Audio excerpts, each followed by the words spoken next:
dicen. Oye, ¿qué nos traes ahora? Pues mira, esta semana, que además, después de la intensidad que vivimos ahora, Sí. parece que inicia una semana más tranquila, entre comillas. Sí, ¿me lo juras?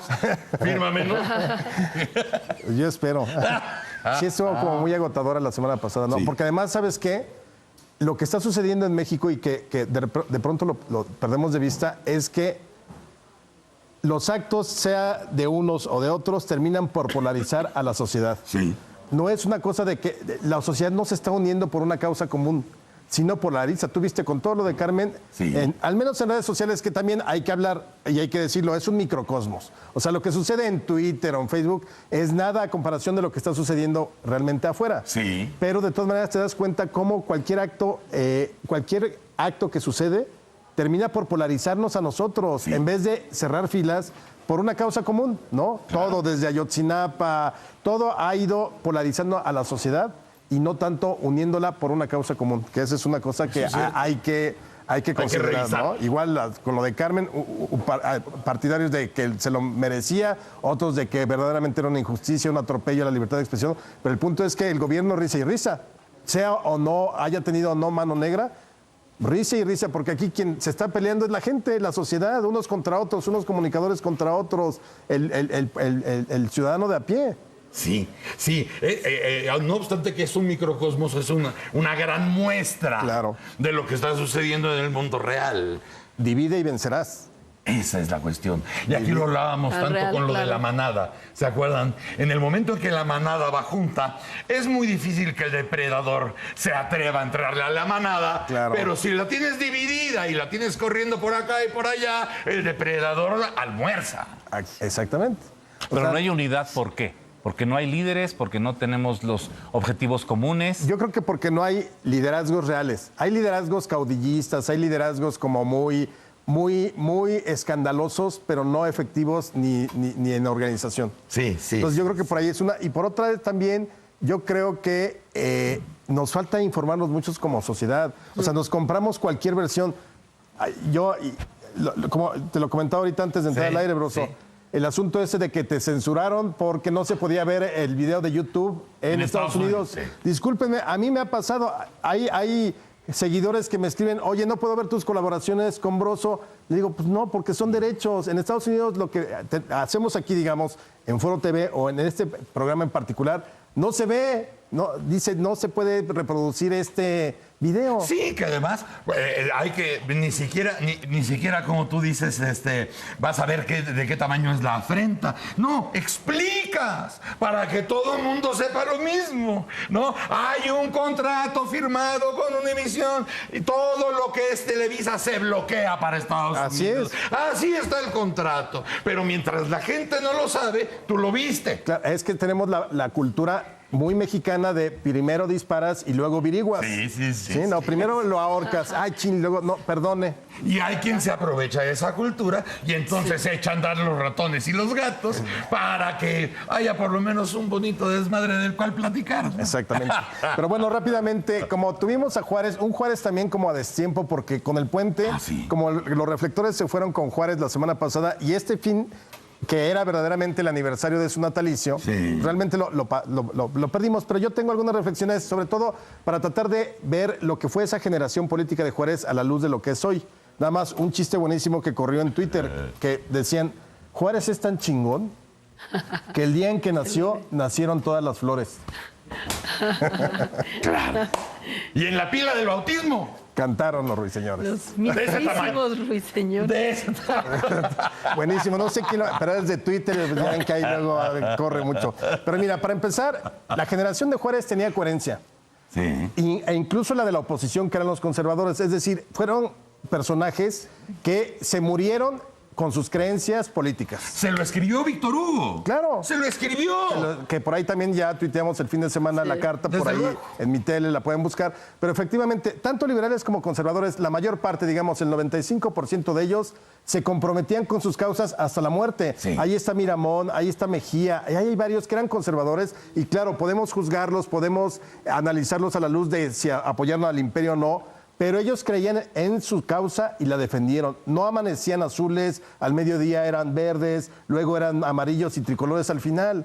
Eso es algo que después, cuando se pervirtió el asunto de la política en la época porfirista. Pero en ese momento, cuando menos esas generaciones, esa generación de la segunda mitad del siglo XIX, la era liberal, muy sólida y coherente. Luego, para empezar también, ambas, fueran conservadores o liberales, tenían un proyecto nacional. Sí. Que eso es algo que no tenemos hoy, por eso vamos a la deriva, por eso lo que hoy parece en México son ocurrencias de la clase política. Sí. Un día, ¿por qué no hacemos esta ley? Va. Pero ¿por qué no hacemos mejor esta otra? Va. O sea, en vez de tener 3, 4 cosas hacia dónde ir, muy bien claras y establecidas, no. Nosotros vamos dando bandazos. Hoy no se puede hablar de un proyecto nacional. Se puede hablar de medidas y de ciertos fines que hay, pero no hay un proyecto nacional. No puedes tener una fábrica de leyes si no tienes proyecto. Exactamente. Y tenemos una fábrica de leyes que produce a destajo, sí, y seguramente pueden salir 1000 anuncios del Congreso diciendo, miren cómo legislamos, pero legislan desde la comida para el gato hasta lo que quieran. Ya tenemos un chorro de velas, ya tenemos un chorro de timones. Sí, pero ahora hay que tener rumbo. Claro, exactamente. No hay viento. No hay... No hay viento, exacto. Una generación, además, que no se enriqueció en el poder. Es decir, los sueldos que hoy tienen no eran para nada comparables a lo que se vivió entonces. Era gente que, de profesiones independientes, periodistas, médicos, abogados, que se metieron a la política porque realmente creyeron en el interés nacional. Sí. Y es más, es decir, parecería quizá una apología de eso. No, entren a ver, por ejemplo, la obra de Guillermo Prieto, de Melchor Ocampo, de Ponciano Arriaga, de José María Iglesias, de todos estos hombres que se dedicaban al periodismo, a la prensa, a escribir, a sus bufetes o a sus consultorios y que en un momento dado dijeron, vamos a sacrificar esta parte para tratar de transformar esta idea. El deber ciudadano. Y hoy no existe, porque hoy finalmente sí, la mayor parte de la clase política lucra de algún modo. Sí. O simplemente se beneficia con unos sueldos extraordinarios, unos bonos extraordinarios, pero realmente se perdió el asunto de dónde está el interés nacional o la patria. Aunque suene a retórica ya chafa hoy en día hablar de la patria. Y aunque bien, parezca cursi. Aunque parezca cursi, más que retórica, aunque parezca cursi, hay un amor a la patria, hay un interés nacional, hay un interés por que nuestra nación sea distinta. Eso lo tenían estos personajes del siglo XIX, de la mitad del siglo XIX. Hoy creo que está desaparecido totalmente. Luego, otra cosa fundamental que se estableció con Juárez fue la igualdad ante la ley. Sí. ¿Por qué? Porque querían combatir fueros y privilegios. Y el fuero constitucional que hoy se tiene, que viene desde esa época, era para evitar que pudiera ser perseguido por tus ideas. Claro, por tu opinión. Por tu opinión, simplemente se trastocó el fuero como la autonomía universitaria. La autonomía universitaria en México es por libertad de cátedra y que la universidad se diera el gobierno a sí mismo, claro, sin intervención del presidente. Luego crearon un territorio autónomo donde nadie puede entrar, ¿no? Sí. Igual el fuero. El fuero, oye, te permite delinquir o ser presunto culpable de lo que quieras y no te va a pasar nada. ¡Oh, ya vienen por ti! Vete de diputado, de senador, tienes fuero. Exactamente. Ya, y pervertimos, nuevamente son las perversiones de la historia mexicana, la perversión del fuero en ese sentido. Y luego, además, simplemente hay que decirlo, fueron 10 años terribles entre el 57 y el 67 de 1800, guerras, intervenciones, el imperio.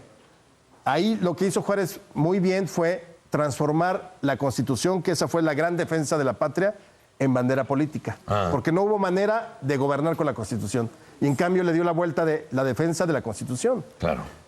Son situaciones graves que no se pueden comparar unas con otras, pero que en su momento lo que sacó adelante al país en años de crisis, verdaderamente de crisis por guerra, porque se ensangrentaba la patria, porque había una invasión y un ejército de ocupación, fue una generación completa de gente comprometida y de gente que verdaderamente tenía las miras mucho más altas que saltar de una delegación a una curul.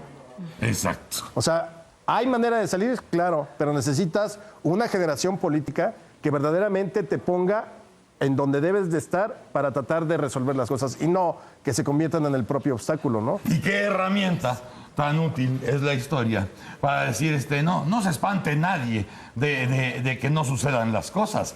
Vayamos a ver toda una generación que hace toda una clase política que hace que el país pueda ir al siguiente piso, a donde le corresponde, ¿no? Claro. A poder seguir haciendo camino y no estar chapulineando a ver cuál es el sueldo que viene, ¿no? O simplemente dándole la espalda a la sociedad. Así es. O sea, nunca hemos estado menos representados en la historia de México como hoy, que es cuando más democracia en teoría hay. Así es. Se supone que son nuestros representantes, pero la verdad nos dieron la espalda. Jamás ha habido tanta distancia entre la clase política y la sociedad mexicana. Así es. Gran clase de historia. Broso, muchas gracias. Gracias a ti, Alejandro. Buena Alejandro Rosas, nuestro historiador de cabecera. Señora, muchas gracias. Muchas gracias a usted. Gracias, doctor. Que le vaya muy bien. Muchas gracias. Mañana, chamacos sin remedio, a las 6:30 por Foro TV. Aquí estaremos con ustedes, lo quieran o no. Si tienen tele, ahí se ven. ¡Órale!